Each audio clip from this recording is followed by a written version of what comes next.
10 محرم والے دن جب حضرت امام حسین علیہ السلام میدان کی طرف جاتے ہیں تو امام حسین علیہ السلام اپنے سواری پر، گھوڑے پر، زلجنا پر بیٹھتے ہیں اور گھوڑے کو کہتے ہیں کہ چلو میدان میں۔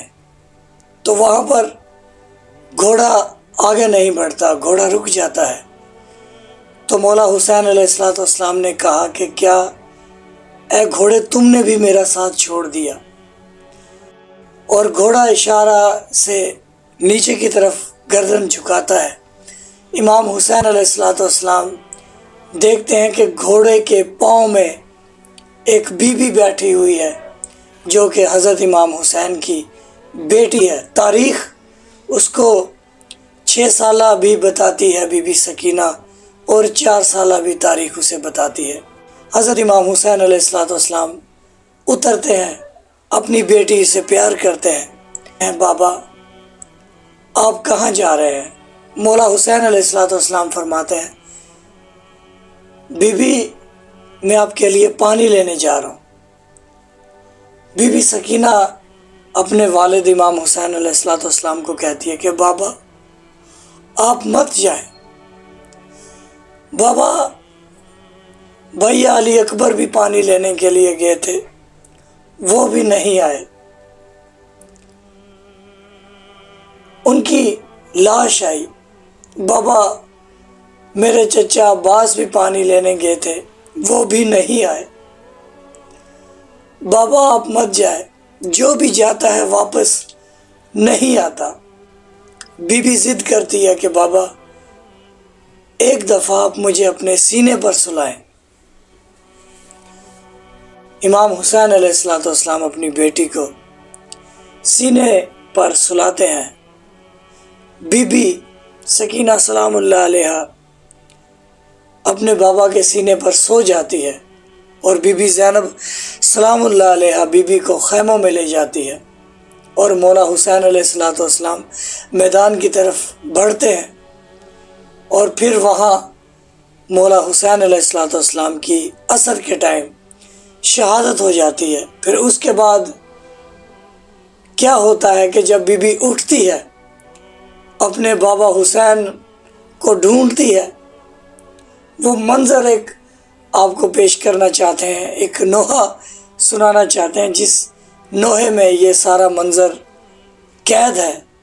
اس کو بڑے غور سے سنیے گا، بڑے غور و فکر کیجیے گا باتوں پر، الفاظوں پر۔ تو نوحے کا آغاز کرتے ہیں۔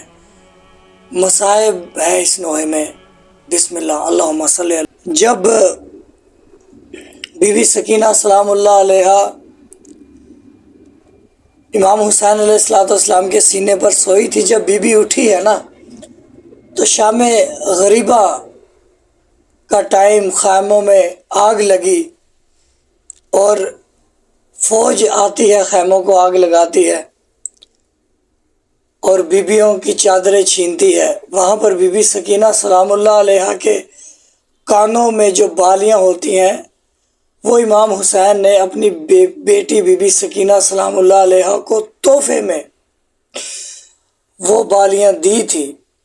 اور بی بی سکینہ جب دیکھتی ہے کہ میرے بابا کہاں ہے، پھر بی بی رو رو کے کہتی کہ بابا وہ جو بالیاں آپ نے تحفے میں دی تھی، جو آپ نے مجھے بڑے پیار سے وہ بالیاں پہنائی تھی، بابا وہ شمر نے وہ بالیاں کھینچ لی، چھین لی، اور بی بی کے کان زخمی ہیں، اور بی بی کو رخسار پر تماچے بھی مارے ہیں۔ بی بی سکینہ سلام اللہ علیہ اپنے بابا حسین علیہ السلام کو ڈھونڈ رہی ہے، اور مولا حسین علیہ السلام کی جو جسم ہے وہاں سے سر کو کاٹ لیا گیا ہے، اور امام حسین علیہ السلام بی بی کو بتاتے ہیں کہ آؤ مجھے ڈھونڈو۔ یہ بڑا غم کا منظر ہے اگر آپ اس کو تصور کریں۔ آگے سنتے ہیں۔ اہل بیت علیہ السلام کے دشمنوں پر آج بھی جو میرے مولا حسین علیہ السلام کی مخالفت کرتے ہیں، رسول اکرم صلی اللہ علیہ وآلہ وسلم کے گھرانے کی مخالفت کرتے ہیں، اللہ کا ان لوگوں پر شدید عذاب ہو، چاہے وہ لوگ زندہ ہیں یا مردہ ہیں۔ آپ کو بتاتے چلیں کہ لڑائی مردوں سے ہوتی ہے، بچوں سے لڑائی کی، بہت اہل بیت علیہ الصلوۃ والسلام کے ساتھ ظلم کیا، اور افسوس کے ساتھ یہ ظلم کرنے والے مسلمان، رسول اللہ صلی اللہ علیہ وآلہ وسلم کا کلمہ پڑھنے والے، اس جنت میں کیسے جائیں گے جس جنت کا سردار میرے مولا حسین علیہ الصلوۃ والسلام ہے۔ مسلمانوں کو اپنی فکر کرنی چاہیے، اپنی جنت کی فکر، چھوڑے شیعہ سنی کو، حق پر آ جائیں، اور حق اہل بیت ہے۔ رسول اکرم صلی اللہ علیہ وآلہ وسلم فرماتے تھے کہ اے لوگو، کبھی تم گمراہ نہیں ہو سکتے، دو چیزوں کو اگر تھام کے رکھو گے، قرآن اور اہل بیت۔ لوگوں نے اہل بیت کے ساتھ ایسے دشمنی کی، اور آج بھی دشمنی کر رہے ہیں۔ اہل بیت کا دفاع، اہل بیت کا غم صرف شیعہ نے علی منا رہے ہیں، اور ان کو یہ مسلمان کافر کہتے ہیں، افسوس کے ساتھ۔ اللہم صلی علی محمد و آل محمد، سلام یا صاحب الزمان یا قائم آل محمد۔